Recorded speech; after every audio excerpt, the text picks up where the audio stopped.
बात है, शगुन गुप्ता फाउंडेशन जो है ऑलरेडी इन बहनों के साथ पहले काम कर चुकी है। 2 साल पहले हमने काफ़ी बड़ा इनिशिएटिव लिया था, सपोर्ट किया था ट्रांसजेंडर कम्युनिटी को, और आज हमारे महाराष्ट्र गवर्नमेंट से एक पॉलिसी आई है जो उन्होंने वहाँ पे बताया है कि इस पॉलिसी के अंदर जो है वो टीजी बहनों के लिए मदद करेंगी, और ये सारी चीज़ें जो भी है ये कहती हैं, और हम भी ये जानते हैं कि सारी चीज़ें जो है वो खाली वर्ड्स में ही रह गई हैं, लिखत में रह गई है, मगर इनके ऊपर इन चीज़ों का कोई भी काम नहीं किया जा रहा है। तो आज जो है शगुन गुप्ता फाउंडेशन इन्हीं चीज़ों के बारे में बात करेंगी कि ये बातें खाली बातें ना रहें, एक्चुअली इनके ऊपर काम किया जाए, एक्चुअली इनके भविष्य के बारे में सोचा जाए और इनके स्किल्स के बारे में सोचा जाए, और इन्हें मार्केट में हमारे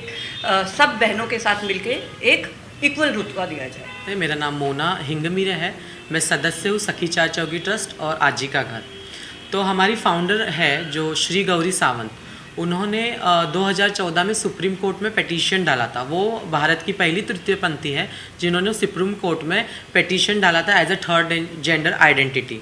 उसके बाद हमको legally Aadhaar card, PAN card, voting card पे थर्ड जेंडर मिला। उसके बाद में बहुत सारे कायदे आए, बहुत सारे जीआर्स आए, पर हमको एक्चुअली काम कहीं पे भी नहीं मिला। सरकार सिर्फ बोल रही थी हाँ का जॉब देगी। अभी फ़िलहाल हमारी बहनें 70 ट्रांस वुमन, हमारी जो बहनें ट्रांस बहनें, उन्होंने पुलिस भर्ती के लिए फॉर्म भरा, उन्होंने रिटन एग्ज़ाम दिया, फिज़िकल जो टेस्ट होता है उसमें पास हो गए। बाद में सरकार ने बोला उसमें से 30 जन पास हो गए। बाद में सरकार क्या बोली कि हमारे पास रिजर्वेशन कोटा नहीं है। तो हम मेन स्ट्रीम में हम भी काम करना चाहते हैं, मेन स्ट्रीम में हम भी आना चाहते हैं, तुम्हारे कॉमन पब्लिक के साथ हम भी खड़ा रहना चाहते हैं, पर सरकार हमको काम नहीं दे रही। अभी जो स्किल डेवलपमेंट का जीआर निकाला है 2024 का, उसके बाद में मैं पढ़ने के बाद शगुन जी का मेरा 3-4 दिन पहले आपका कॉल आया, मुझे बहुत अच्छा लगा था। ये मेरी चेला है रत्ना, ये मेरे 1 साल से पीछे लगी थी कि गुरु मेरे को मेकअप का कोर्स सीखना है, फिर तमन्ना है उसको मॉडलिंग में जाना है।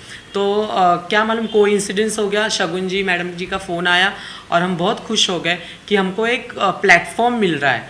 आज अगर हम लोग मेकअप का कोर्स करेंगे या फिर मॉडलिंग करेंगे, अभी ये रत्ना मेकअप का कोर्स करेगी तो आगे जाके उसको ही काम आएगा।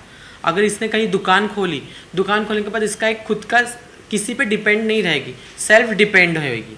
तो ऐसे सारे बहुत सारी हमारी महिला है जो ट्रांस महिला है जो काम करना चाहती है स्किल डेवलपमेंट में, जो सिलाई मशीन का काम है, मेकअप का है, मॉडलिंग का है, वो मेन स्ट्रीम में आके जुड़ना चाहती है। जैसे कि बताया तमन्ना को और रत्ना को, इनको काम स्किल में, उनको मॉडलिंग का काम करना है, उनको मेकअप का काम करना है, उनके दिल में बहुत इच्छाएं हैं और वो चाहती हैं, क्योंकि वो खुद भी अपने ऊपर मेकअप करते हैं। तो मैं इमेजिन कर सकती हूँ कि जब वो अपने ऊपर मेकअप करती होंगी तो कैसे फील करती होंगी कि अरे it's very easy if we will do it on other people, हम किसी और के ऊपर करें और यही चीज़, क्योंकि लोग पैसे चार्ज करते हैं। But the problem is that कि वो खोल लें, मतलब हमसे सीखने के बाद उनका इशू या मुद्दा ये है कि मैं उनको स्किल सिखा भी देती हूँ, सिखाने के बाद अगर वो एक छोटा सा अपना काम का एक छोटा सा जगह बनाती हैं तो क्या वहाँ नॉर्मल लोग आएंगे, क्या वहाँ नॉर्मल लोग काम कर पाएंगे?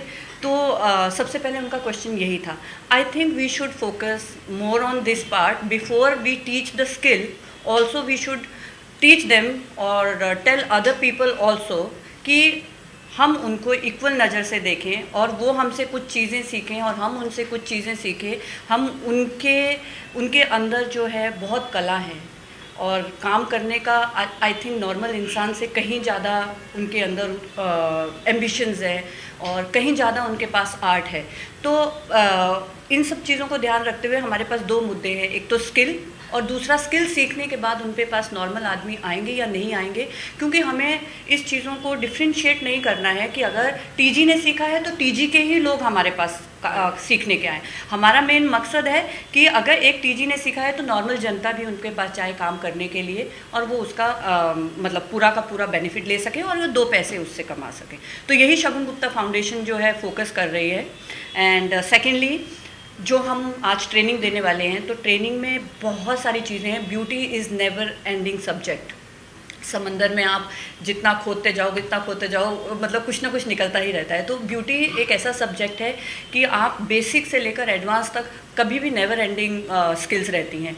तो they can start from the basic, they can become a top facialist in India and they can become a permanent makeup, brow master, lip masters, and they can do a paramedical micropigmentation. There are many other subjects like scalp micropigmentation है, stretch marks के लिए बहुत सारे courses हैं हमारे पास करने के लिए, eyelash extensions, brow lamination and many more other skin care treatments जो कि normal beautician can लर्न। हमारे नॉर्मल बच्चे भी सीख सकते हैं, नॉर्मल लेडीज़ भी सीख सकती हैं और हमारे टीजी बहनें भी सीख सकती हैं। तो उनके लिए हमारे पास बहुत कुछ देने के लिए हैं, लेने वाले होने चाहिए। गवर्नमेंट ने फंडिंग हमको देना चाहिए। अभी हमारे यहाँ एक दूसरा संस्था है आजीचा घर, वहाँ पे जो सेक्स वर्कर महिलाएं रहती है वो बच्चे लोग को मतलब लड़कियां जब पैदा होती है तो वो लोग नहीं पाल सकते क्योंकि वो बच्चियां भी वही लाइन में जाएंगे, वो डर के मारे वो हमको लाके देते, या फिर कचरे में फेंकी हुई लड़कियां हमारे आश्रम में है।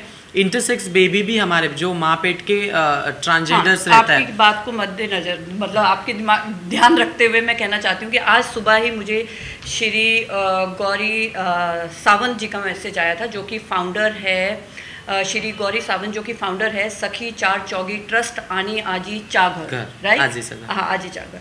तो आज उनके साथ मेरी फ़ोन पे कम से कम आधा घंटा बात हुई है और उन्होंने इंटरसेक्स जो है बेबीज़ के बारे में मुझे बताया। उन्होंने सारे सब्जेक्ट को खोल के रखा कि उनके पास 8 ऐसे बच्चे हैं जो इंटरसेक्स बच्चे हैं और लड़कियां भी हैं और जो कि शिव और पार्वती का रूप है, एक तरीके से शिव और पार्वती का ही। हाँ, तो मतलब इस तरीके के भी बच्चे हैं जो मतलब जिनको लाइफ में इतनी डिफ़िकल्टीज हो रही हैं, तो वो कैसे उनको पाल रही हैं। उन्होंने उनको एक ही कमरे के एक बड़े घर में हॉल के अंदर ऐसे बेड बना के रखे हैं, उनके कपड़े, उनका सब कुछ। तो वो बेचारी कहाँ से खर्चा करेंगी, कहाँ से इतनी चीज़ें लाएंगी। तो उन्होंने जो इतना सब मतलब इतना वो जो सहायता करती है, मदद करती हैं, तो आई थिंक फंडिंग की बहुत रिक्वायरमेंट है और गवर्नमेंट से यही दरख्वास्त करते हैं हम लोग, आप लोग और मैं, कि कुछ सोचा जाए इनके बारे में और एक्चुअली इन प्रैक्टिकल मतलब प्रैक्टिकली बात हो, ना कि खाली पेपरों तक लिखित में रह जाए। तुम जब बोलते हो रोडों पे तुम भीख मत मांगा करो, तो सरकार ने भी हमको एक दो जगह जॉब देना चाहिए, बीएमसी या फिर स्टेट गवर्नमेंट हो या डिस्ट्रिक्ट लेवल हो। जब हमको तुम काम करने का मौका देंगे तो हमारी टीजी बहन काम करेंगे और हम भी एक कॉमन पब्लिक के जैसा मेन स्ट्रीम में एक अच्छा इंसान बन के जीना चाहते हैं। डेफिनेटली वही मुद्दे को लेकर हम यहाँ बैठे हैं और हमें करना है और मैं बहुत ही जल्दी ये स्टेप उठाने वाली हूँ और अपनी सरकार से जाकर मिलने वाली हूँ, सेंट्रल गवर्नमेंट से डेफिनेटली मिलने वाली हूँ और जाके इस मुद्दे पे बात करने वाली हूँ। और आई थिंक मेरी बहनें टीजी बहनें सब मेरे साथ हैं और हम मिलकर हम बात करेंगे और आई थिंक हमारी सरकार बहुत सहयोग देगी, बहुत पॉजिटिव रिस्पांस की आशा करते हैं उनसे। बाकी सब लोगों को तो आराम से कोई ना कोई एम्प्लॉयमेंट जो है वो जनरेट कर लेते हैं, मिल जाती हैं, क्योंकि इंडस्ट्री इतना बड़ा है, हर आम आदमी के लिए खुला है। बट हमारी टीजी बहनों के लिए आई थिंक उनके लिए कोई भी रास्ता खुला हुआ नहीं है, कोई भी सपोर्ट सिस्टम नहीं है। सेक्सुअल स्टैबिंग इतनी ज़्यादा है, फिजिकल वायलेंस इतना ज़्यादा है, लैक ऑफ लीगल प्रोटेक्शन जो कि इनका इतना इश्यूज़ होता है कि इनको कहीं पे भी जाएं तो कोई सपोर्ट सिस्टम ही नहीं है, पुलिस के पास चले जाते हैं। तो प्रधानमंत्री जी सबसे पहले हमारी ये बात सुने कि पहले वो उनके बारे में हमारे जो मुद्दे हैं वो हमारे मुद्दे सुने, उनको सपोर्ट करें और उनकी कम्युनिटी को सपोर्ट करें, नॉर्मल वातावरण बनाएं जिससे ये सारी चीज़ें बंद हुए। और आई थिंक प्रधानमंत्री जी डेफिनेटली हमारे इस मुद्दे को समझेंगे और इस विषय के बारे में, इस सेंसिटिव विषय के बारे में काफ़ी ध्यान देंगे। तो आई थिंक मैं उनसे यही दरख्वास्त करती हूँ कि वो जल्द से जल्द इसके बारे में स्टेप लें। और जो मैंने 12 मार्च को आई थिंक एक एक्ट के ऊपर, पॉलिसी के ऊपर, इनके जो टीजी पॉलिसी आई है उसको बहुत ही ध्यान से पढ़ा है।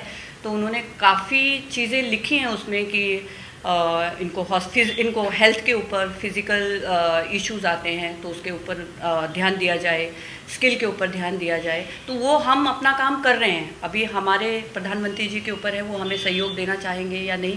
हम उनके पास जाएंगे, दरख्वास्त करेंगे और मुझे उम्मीद है अपनी सरकार से कि वो हमारे इस सब्जेक्ट को गहरी नज़र से देखेंगे और हेल्प करेंगे।